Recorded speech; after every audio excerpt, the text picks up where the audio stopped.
Welcome. আজকে the good morrow কবিতার MCQ নিয়ে সেকেন্ড ভিডিও শুরু করছি। এটা লিখেছেন জন ডান, এ মেটাফিজিক্যাল পোয়েট। তো এই মেটাফিজিক্যাল পোয়েট যারা ছিলেন তাদের মধ্যে আর যে নামগুলো পাওয়া যায় তারা কারা একটু দেখে নেই। The writers of metaphysical poems, leader was John Donne. John ডানকে বলা হয় the father and pioneer of metaphysical poetry. অন্য যে নামগুলো আসে, নাম্বার ওয়ান জর্জ হারবার্ট, ইনি কিন্তু খুব ভালো পোয়েম লিখতেন, ইনি একজন মেটাফিজিক্যাল পোয়েট। তারপর Andrew Marvell, next Abraham Cowley, next Robert Southwell, Richard Crashaw, Thomas Traherne, Henry Vaughan. Minor পোয়েটদের মধ্যে Thomas Carew, George Chapman, sir John Suckling, এরা ইম্পর্টেন্ট। এই মেটাফিজিক্যাল পোয়েটরা কিন্তু ইউনাইটেড ছিল না সেই সময়। তারা একজন আরেকজনের সাথে যোগাযোগ করে বসে প্ল্যান করে কবিতা লেখেনি।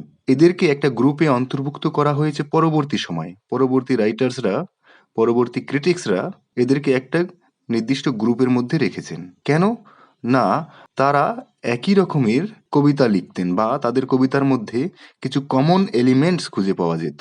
জন ড্রাইডেন, মেটাফিজিক এই কথাটা জন ড্রাইডেন এই কবিদের সম্পর্কে প্রথম ইউজ করেন। জন ড্রাইডেন তিনি জন ডানের কবিতা নিয়ে যখন পড়াশোনা করছিলেন তখন তিনি একটা জিনিস বুঝতে পেরেছিলেন যে এই ডানের কবিতার মধ্যে কিছু অন্যরকম এলিমেন্টস রয়েছে যেগুলো মেটাফিজিক্সের মধ্যে পাওয়া যায়। তখন জন ড্রাইডেন একটা কথা ইউজ করলেন, হি অ্যাফেক্টস মেটাফিজিক্স।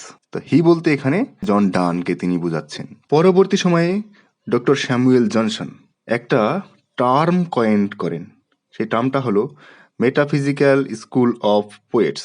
তারপর টিএস এলিয়ট একটা এসে লেখেন, প্রবন্ধ। সেই এসের মধ্যে তিনি জন ডান সম্পর্কে কমেন্ট করেন। তিনি বলেন যে এই ডানের কবিতার মধ্যে খুঁজে পাওয়া যায় ইউনিফিকেশন বা association of sensibility, not the dissociation of sensibility. তো এই টিএস এলিয়টের এসেটার নাম কি, এটা আমার কোশ্চেন থাকবে আপনাদের কাছে। তো ফ্রেন্ডস, গুড মরো পোয়েমটা থেকে যে 1 নম্বর ভিডিও আমি বানিয়েছি এমসিকিউ নিয়ে, সেখানে আমি 5 নাম্বার এমসিকিউ পর্যন্ত আলোচনা করেছি। আজকে নাম্বার 6 থেকে আলোচনা শুরু হচ্ছে। প্রথমে আমি কিছু এক্সট্রা ইনফরমেশন দিয়ে নিলাম, এখন নাম্বার 6 থেকে শুরু করছি। নাম্বার 6-এ দেখুন, অ্যাকর্ডিং টু প্লেটনিক ফর্মুলেশন, প্লেটনিকের যে ফর্মুলেশন সেখান থেকে আমরা কয়েকটা ধাপের মধ্য দিয়ে, স্টেজের মধ্য দিয়ে আমরা বিউটিকে এনজয় করি।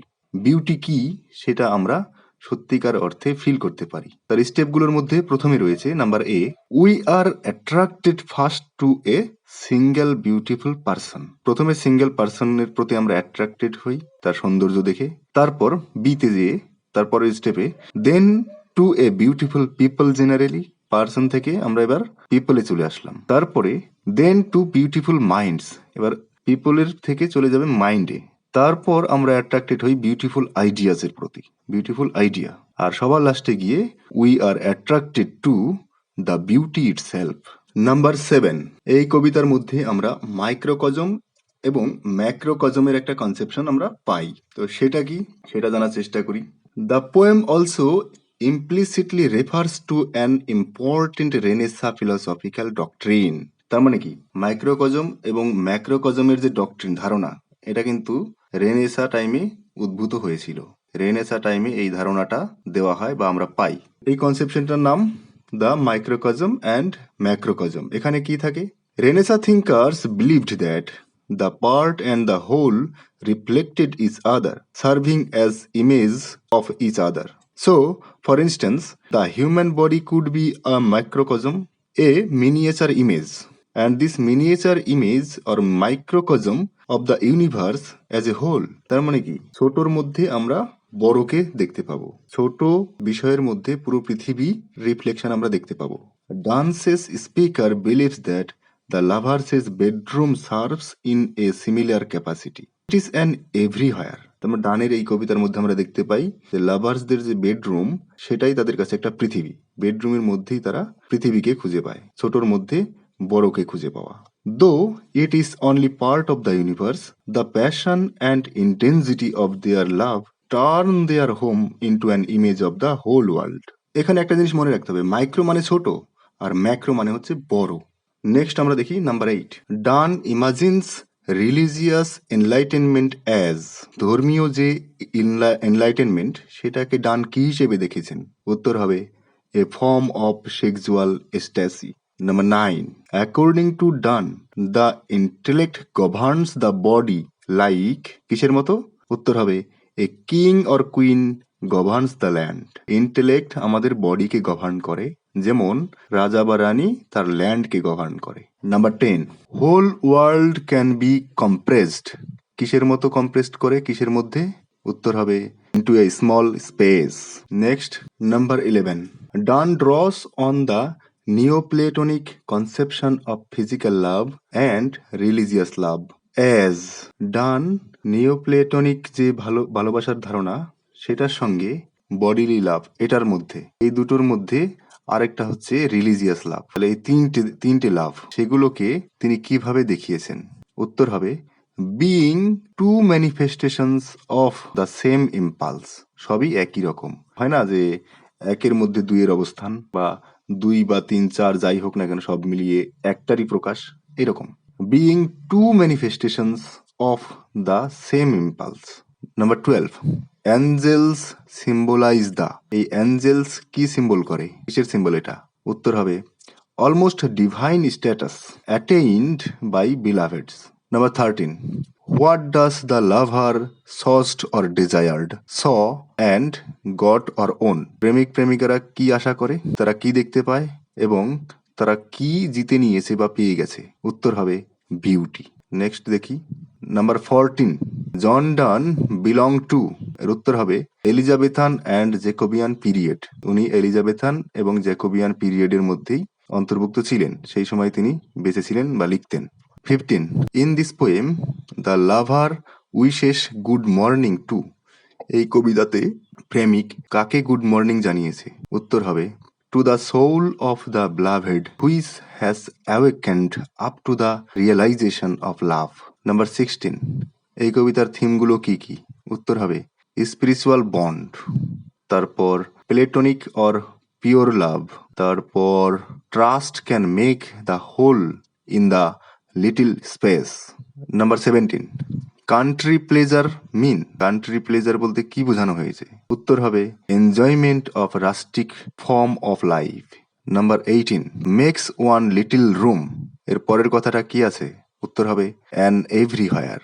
Number 19, mention two conceits in this poem, এই কবিতার মধ্যে যে কনসিট গুলো ইউজ করা হয়েছে তার মধ্যে দুটোর নাম বলুন। উত্তর হবে টু হেমিস্ফিয়ার্স, এগুলো একটা, আরেকটা হলো room and everywhere. Next 20, my face in thine I thine in mine appears, এই কথাটা কবিতার মধ্যে আছে, এই লাইনটা এখানে কোন ফিগার অফ স্পিচ ইউজ করা হয়েছে? উত্তর হবে কিয়াসমাস। কিয়াসমাস হলো প্রথমে একটা আইডিয়া লেফট থেকে রাইট সাইডে লেখা হচ্ছে, আবার সেই কথাটাই উল্টো দিকে লেখা হবে। এখানে দেখুন উল্টো অর্ডারে আবার তারপর থেকে শুরু হবে। মাই ফেস ইন দাইন আইস, আবার এখানে দাইন থেকে উল্টো দিকে শুরু হচ্ছে এই পরে। তারপর অ্যাসোনেন্স ইউজ করা হয়েছে। অ্যাসোনেন্স বলতে repetition of the vowel sound in the same line. এখানে দেখুন ভাওয়েল সাউন্ড কোনটা রিপিট হচ্ছে, I I I, thine I in, এখানে সব আই সাউন্ড রিপিট হচ্ছে, ভাওয়েল সাউন্ড রিপিট, এই জন্য এটা অ্যাসোনেন্স। Number 21, my face in thine I thine in mine appears, এই কথাটা কি বোঝায়, এটা ইন্ডিকেটস কি করে, এটা দ্বারা আমরা কি বুঝতে পারি? উত্তর হবে face is the index of mind. 22, whatever dies was not mixed equally, এটা এই লাইনটা একটা জিনিসকে ইঙ্গিত করে, একটা বিষয়কে। It alludes as matter or subject, সেটা কি? উত্তর হবে অ্যালকেমি। অ্যাকচুয়ালি মিডিভাল পিরিয়ডে যে অ্যালকেমি বিদ্যা চর্চা হতো সেটাকে ইন্ডিকেট করছে, যে অপরসায়ন যার বাংলা। 23, what is this medieval alchemy called, আর এই যে মিডিভাল যুগের যে অ্যালকেমিটা ছিল সেটাকে কি বলা হতো বা কি বলা হয়?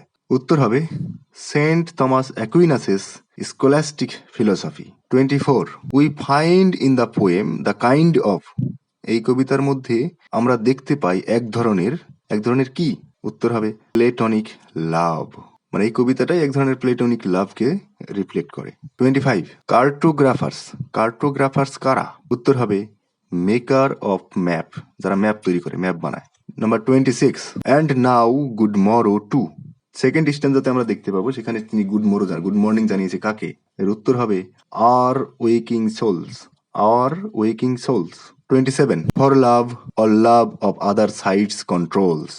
এই লাইনটার মধ্যে একটা ফিগার অফ স্পিচ ইউজ করা হয়েছে, এটা কবিতারই লাইন। ফিগার অফ স্পিচটার নাম অ্যাসোনেন্স। অ্যাসোনেন্স বলতে আমি একটু আগেই বললাম repetition of the vowel sounds. তো সেটা কি, কোন সাউন্ড? ও, ও সাউন্ড দেখুন, ফর লাভ অল, ও লাভ, আবার ও অফ, এখানে আবার ও সাউন্ড রিপিট, ও সাউন্ড অনেকবার রিপিট হচ্ছে, এই জন্য এখানে অ্যাসোনেন্স। আর একটা জিনিস আমি কোশ্চেন রাখবো, তারপর শেষ করবো। এই আদার্স, এই আদার্স কারা? এটা কিন্তু দ্ব্যর্থবোধক। আদার্স সাইডস, আদার সাইডস, এই আদার সাইডস সিঙ্গেল একটা জিনিসকে বোঝাচ্ছে না। এখানে কোন ফিগার অফ স্পিচ ইউজ করা হয়েছে আদার সাইড দ্বারা? আর এই আদার সাইডস কি কি জিনিসকে বোঝায়, কোন কোন জিনিসকে বোঝায়? এই কোশ্চেনটা রেখে আমি আজকের ভিডিও শেষ করছি। পরে আরো এমসিকিউ দিয়ে যখন কোশ্চেন বানাবো আপলোড করব, কিন্তু এতটাই মনে হয় সাফিসিয়েন্ট। এর বেশি কিছু জানতে হলে পোয়েমটা যে ডিসকাস করা হয়েছে লাইন আফটার লাইন, সেই ভিডিও দেখতে হবে, সেখানে আরো ডিটেলসে বলা হয়েছে line after line in details. তো থ্যাংক ইউ।